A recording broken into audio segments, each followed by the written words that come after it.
Ladies and gentlemen, so happy to have this next guest on the show. I was there in person to interview her after UFC 270, and she is amazing, coming on the scene with the most energy, flair, and charisma that I think we've seen in a long time. The woman they call the little monster, Vanessa Demopoulos. Welcome to the show, Vanessa.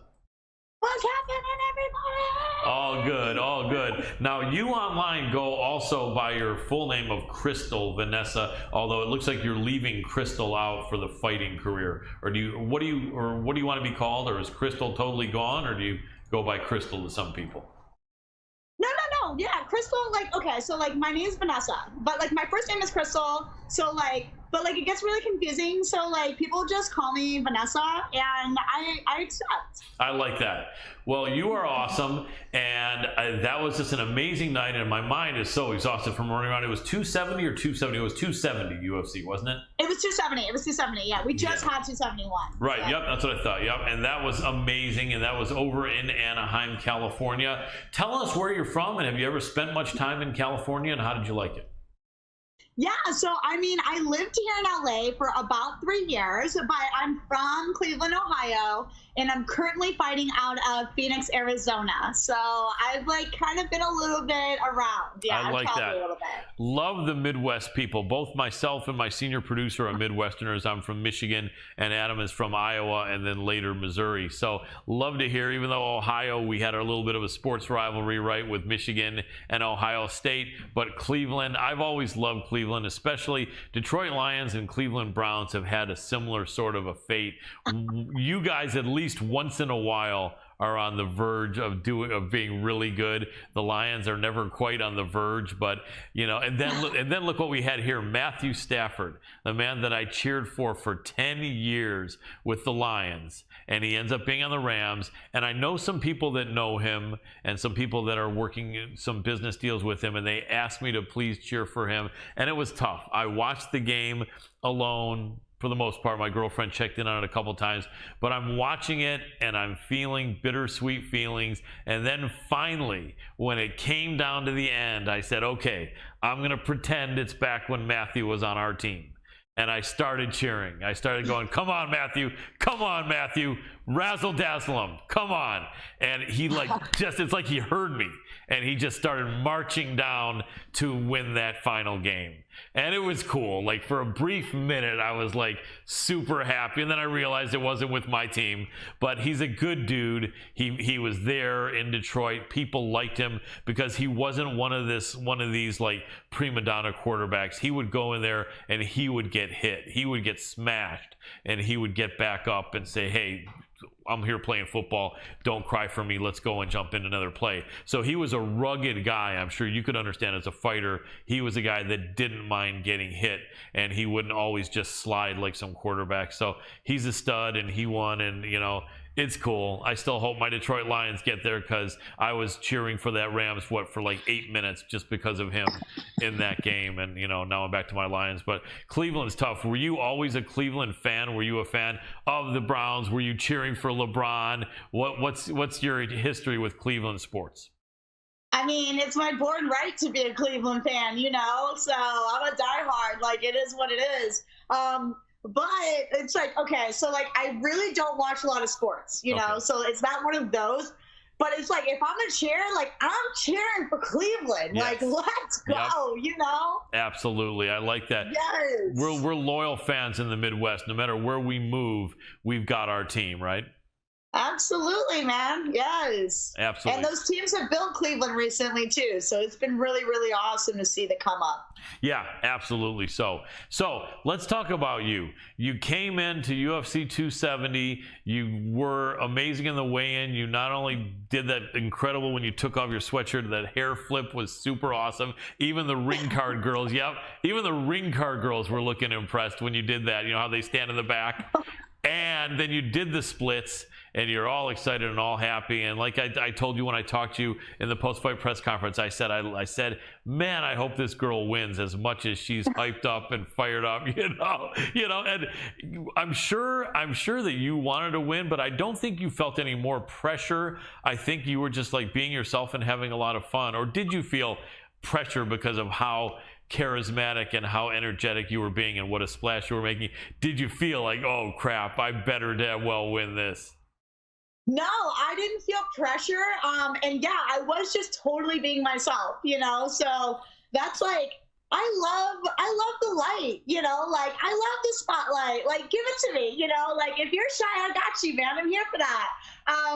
But yeah, I didn't feel any added pressure. Like I felt like I belonged, you know, like, and I think I respect fighting enough that it's like, there's already enough pressure, like on the fight game. Like there's enough pressure, like you're in the UFC, everybody's really freaking talented. Everybody trains their ass off. We're all professionals here. Like, if anything, like I was just as relaxed and as calm and as myself and as free as I could possibly be. And I think that's where a lot of that came from, was like, I didn't have any pressure. Like I got to just be me, you know? Absolutely. And it was so cool that the world was just like, yeah, go girl. And I'm like, yeah. Yes. Because like, that was literally just me. Like, that's awesome. Like you're so effervescent and bubbly and enthusiastic and, you know, perky and, you know, peppy and everything. And those are really good qualities. I remember when they were showing some clips that I saw on the internet where they were like maybe doing like some photo ops with you.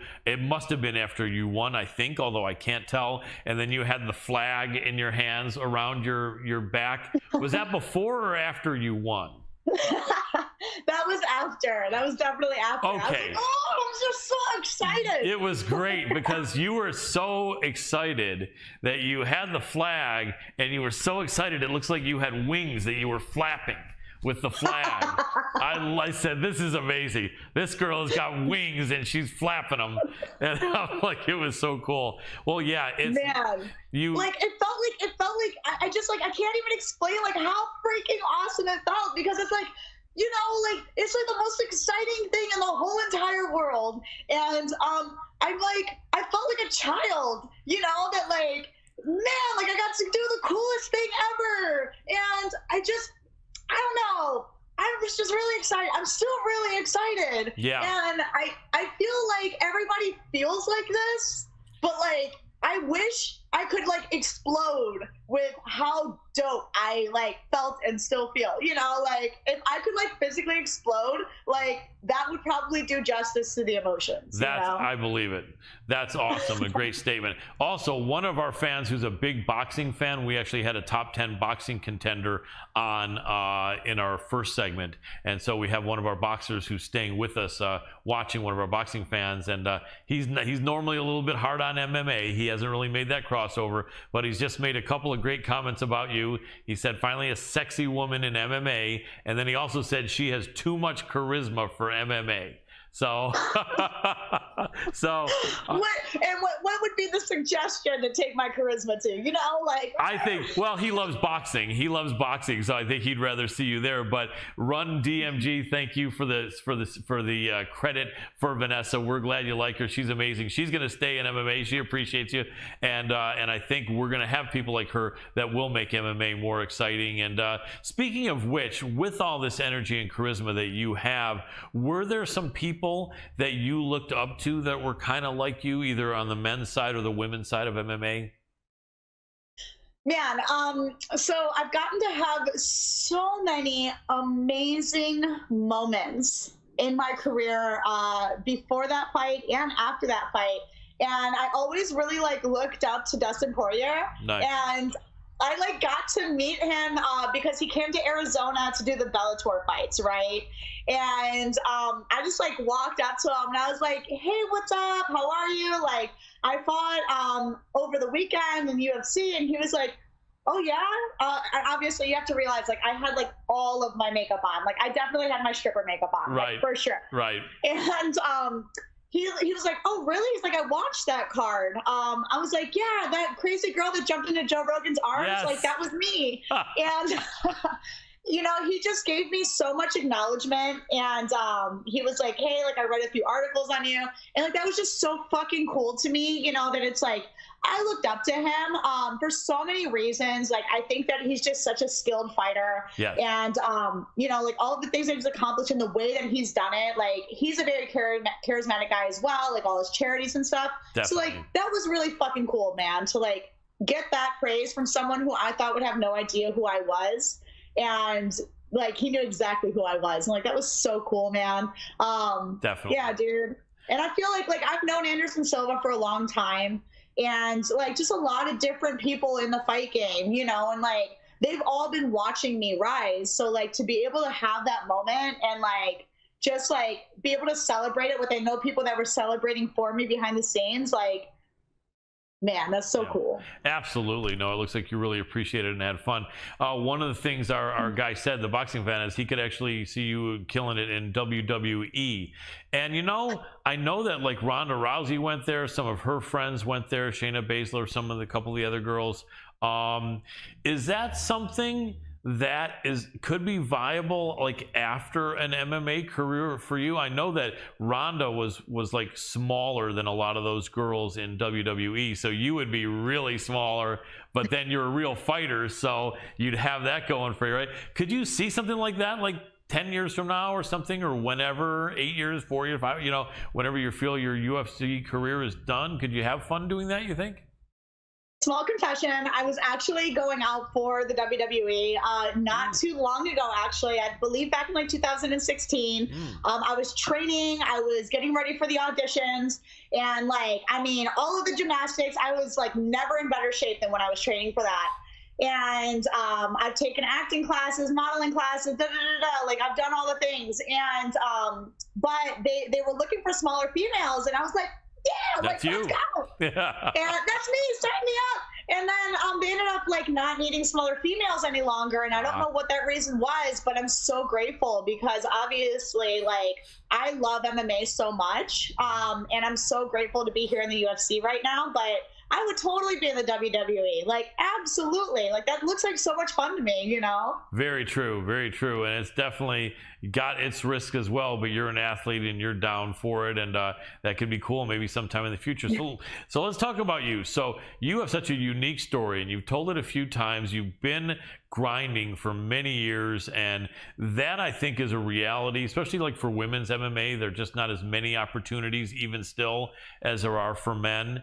And so you put in your time, and then to make ends meet, you were dancing, you know, it's like you say, you got your pole dancing, your stripper guard and everything, and you were making money doing that. And that's really a unique story, because not to try to beat a dead horse, but I think for people that don't know, it's unique, and I don't think you mind talking about it. A lot of times you hear that girls will dance, it will be a means to an end. They're going to be a teacher, they're going to be a doctor, they're going to be, an engineer, they're going to be, whatever, a fighter is a new one. But oftentimes you like hear about these things, but then you end up hearing that instead all of their money went into drugs. They did drugs all day, every day, until their career was over, and then they're out on the street. These sad stories. Do you find that were there other people that had a positive story like yours that were really working towards something and saving their money and exercising and making their body healthy and being able to funnel that into their dreams? Or were you kind of an anomaly there? At least in your... I mean, I'm an anomaly in any single arena that you put me in, period. Yeah. I made it to the UFC, one of maybe 400 people in the entire world. Right. So... I am an elitist in every single area of my life that I choose to embark on, which is why I don't do a lot of things, because I kind of am a little extreme. Right. But, to answer your question, yeah, there was a few girls who I had met along the way who really did actually save their money. They took care of themselves. They reinvested their money into themselves, and they did something good with their lives, and they got out of the industry. But that is so far and few between. Yeah. Unfortunately, like most girls do end up to be everything that you said. And yeah, it's not the best case scenario.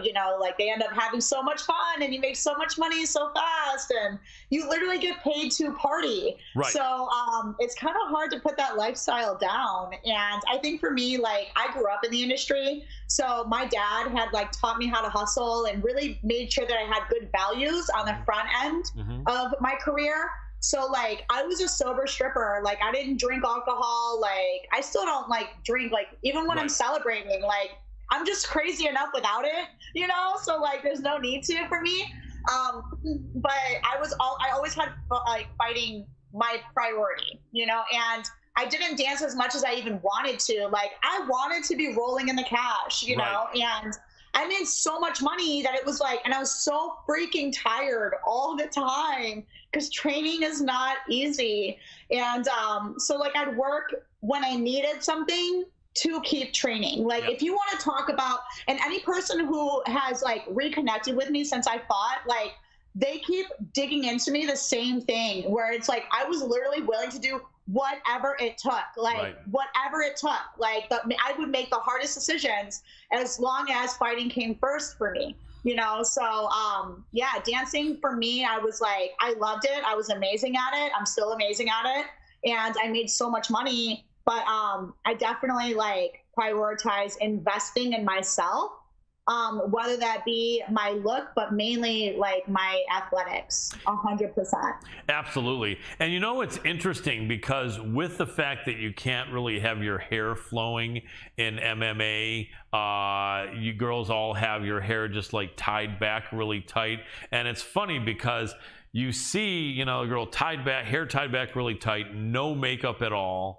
And you guys still are young and you look good, but then it's amazing when you see just with your hair and a little bit of makeup how beautiful a lot of you girls are. And it is really a stark contrast. Have you ever noticed that? Like, what is there a state of mind? It's got to be a little bit interesting that a girl realizes I'm going to go in there with hair tied back, no makeup.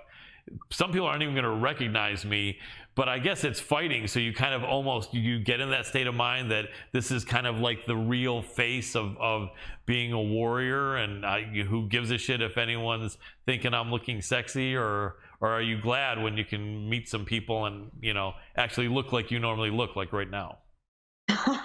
You know, it's a very interesting question because it's only a girl's dynamic. Guys don't worry about that shit. Right. You know, they're not walking around with makeup on a daily basis. And then like, oh God, someone's going to see me without my makeup on. Like, that's totally not a guy problem at all, you know? And yeah, like I said, like even like when I met Dustin Poirier, like I look so dramatically different when I have all of my makeup on. And like right now, like, this is like a super light look for me where I'm wearing next to nothing.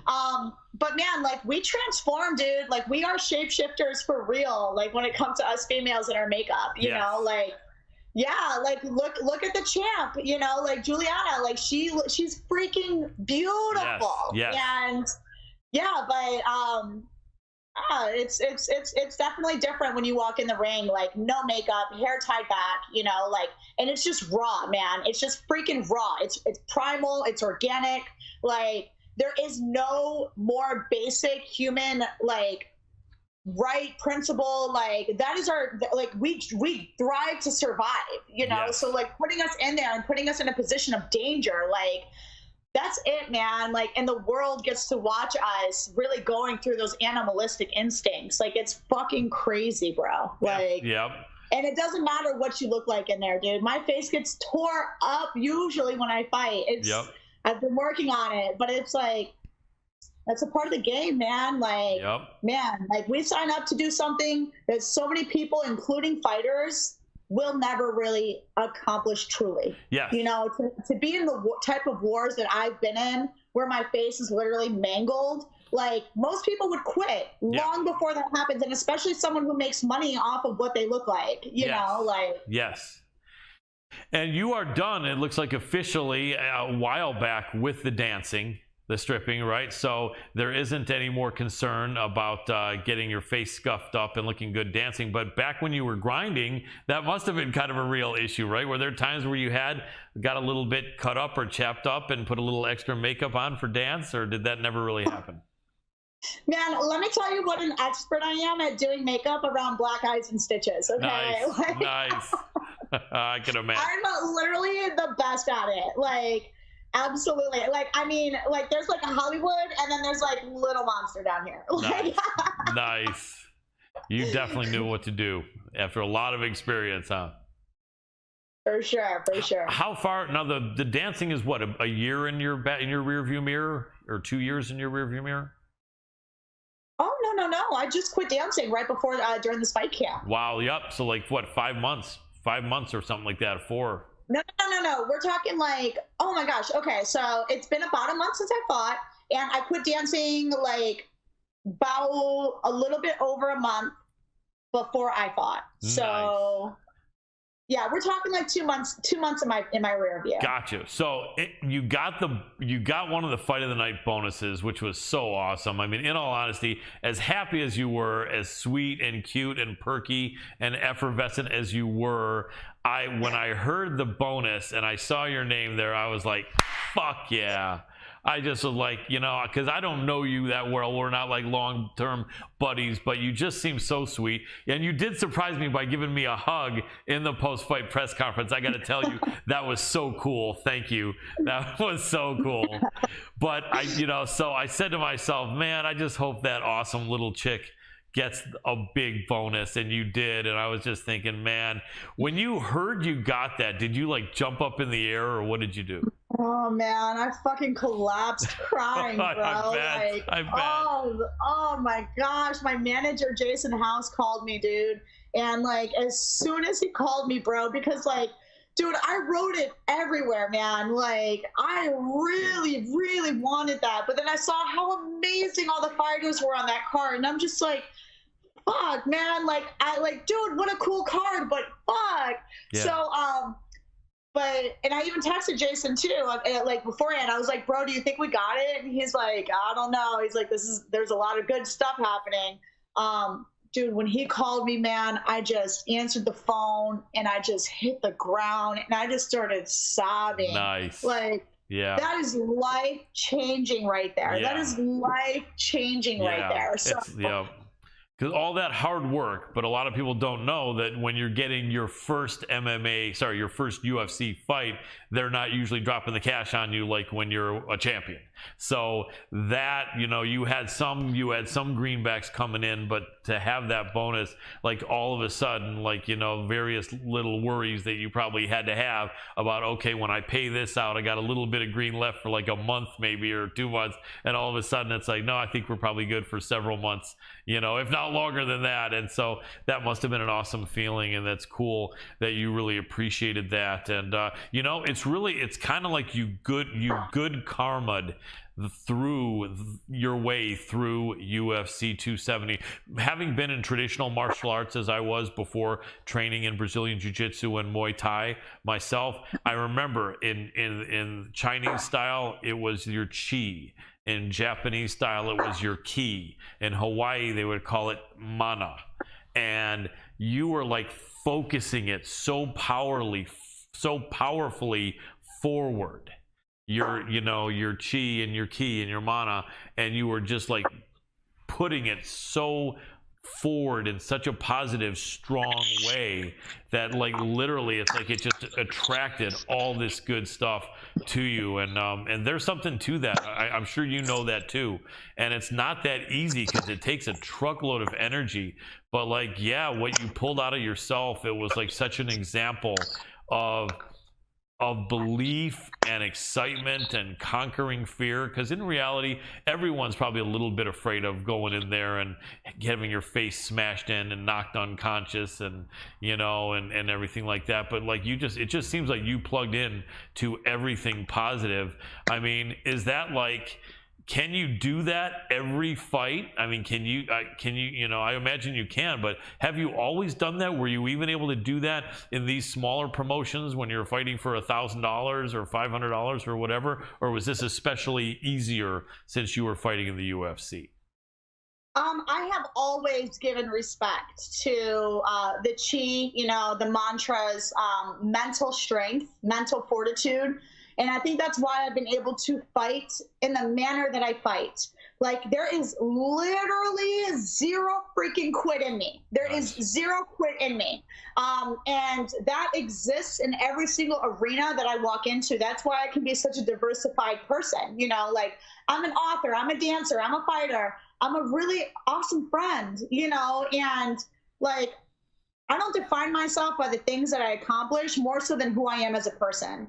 And I think that is so freaking powerful to be mentally strong, mentally aware, mentally developed, and emotionally rock solid as well, and it hadn't always been that way, which was why I became stronger, like through the times. But man, I give the same damn effort if I'm getting paid $50 as I do if I'm getting paid $50,000. Right. And that is exactly why one day I will be getting paid the millions. Yes. Because I do it out of love. I do it out of passion. I do it out of my heart. And I do it like as if it's the only thing that matters to me in the whole world. Because in that moment when I'm doing that task, it truly is. Yeah. I love that. Really, really well stated. And you put in the time and the effort, and you're definitely on a great course. And how are you feeling physically? I know frequently they'll say a month without contact or 2 months without contact. Is there a time period that you're still not allowed to train yet, even though you won, or are you able to train now? And what's the prospects as far as your next fight? I'm allowed to train, but I'm not allowed to have all the fun. So yeah, they're definitely being extra careful with me because obviously, like, I take this very seriously. So I want to make sure that I'm doing all the right things. So yes, I'm training, but I'm not definitely not having contact or anything just yet. That makes sense. Do you think that, and let's look at this in a positive light, because I know you're going to do amazingly well, and you're already off to a good start, and already having the bonus, a 50 grand bonus, helps you. Do you think that even while doing well, and if you won like your next 3 fights in a row, or let's just say everything keeps going well, do you ever feel you would have a desire to just go dance one more time? Do you think that would ever happen? And if you did, would you try to parlay the UFC fighter to make it like this huge feature thing, or would that maybe be problematic with the UFC? Or I hope you don't mind me asking, but I'm just curious, what your thoughts. No, great question. Honestly, and I literally said this, you cannot keep me off of a pole. Nice. You can't. I'm putting a pole up in my living room. That's happening. Love that. I love dancing, just like I love fighting. But the difference is obviously the being a stripper part, I think, is what you're asking. And no, I have no desire to go back in any sort of fashion. I think, let's just say worst case scenario, something happened, I couldn't fight anymore, I really needed money. I'm not going to go back to being a stripper. There's so many other ways to obtain that. And if anything, it would be something that I would do for fun, or to show girls, and to just be a light in a dark place for them, to show them it doesn't matter where you currently are. Of course, you can create greatness. And that's exactly why I wrote my books, was to help these girls in the industry. Yes. So tell us about that. I wrote them to do that and to help dig them out of the same place that I know doesn't have a lot of helping hands in there. So I would definitely be a helping hand, but I don't see myself feature entertaining. That could have been an option for me. I'm so good at dancing. I could have been traveling the country doing that already. Right. And I chose a different path. Absolutely. And I respect that. And now let me get on and get off the dancing and stripping. And I appreciate you being so forthcoming and like that. And a lot of people are encouraging. In fact, the boxing wrestling guy here, who's not a big MMA fan, wanted to congratulate you from being a dancer all the way to making it to the UFC. That does rock. Yeah. So let's get on to some of your other accomplishments. Being an author, you did write a book, and I remember one of the questions I asked you is the book does have something to do with helping girls that are in that line of work that maybe don't have an end game. Now, we've only got about 5 minutes left with you, about 3 minutes actually. So give us about a minute of what the book is about and where we can get it. So you can get it on Google. It's called Stripper Bible. Kind of hard to forget, but it's a how to hustle and keep your morals and values intact. The most important principle for me was to be able to look at myself in the mirror at the end of the day, after I got home from work and after I was done dancing, and just seeing myself genuinely. And I think a lot of girls have problems with that. So, I literally wrote that book to help them see you can make hella money and you never have to compromise your values. Love that. Love that. And again, it's called Stripper Bible. Stripper Bible. Love by it. Crystal Vanessa Demopoulos. And is it on your website, or where can people get that? It's on Amazon. Okay. So, yes. Sounds good. That's awesome. And we know you're with Iridium, with Ed and Jason. Big shout out to them. And what team do you train out of? And anyone you want to shout out, coaches or training partners that helped you look as good as you did at 270? The best championship team in the whole country, Fight Ready, Nice. with Santino DeFranco, and I'm also out of Siege MMA. And we have Eddie Chow over there. We have Angel Cejudo over there. You know, like, we got all the champ coaches, and that's why all the champions are flying in from all around the world just to train at our gym. So it's really awesome. Absolutely. Fight Ready in Arizona. You're over there, and you're doing amazing. Heal up, and I can't wait to hear about your next fight, and love talking to you. I want to throw this out. If you want to come on, I know you're going to be forced to do media anyway, but if I can't be at the event where you're fighting next, if you want to come on a Tuesday night, let me know. And I know you're going to be so busy, so I will be jumping on you to check you out to see if you want to come on either before or after your next fight. We'd love to talk to you again and support you. 100%. I would love to be on. I'm so sorry, dude, but thank you for being consistent and keeping up with this, because this is dope. Thank you. You're very welcome. Thank you for watching the Hannibal TV. Please help me out and like this video, then click the subscribe and get notifications buttons so you don't miss any of my latest shoot interviews, match videos, or news updates. Follow us on Facebook at The Hannibal TV for more live streams and videos. And while you're at it, follow us on Instagram and Twitter at The Hannibal TV.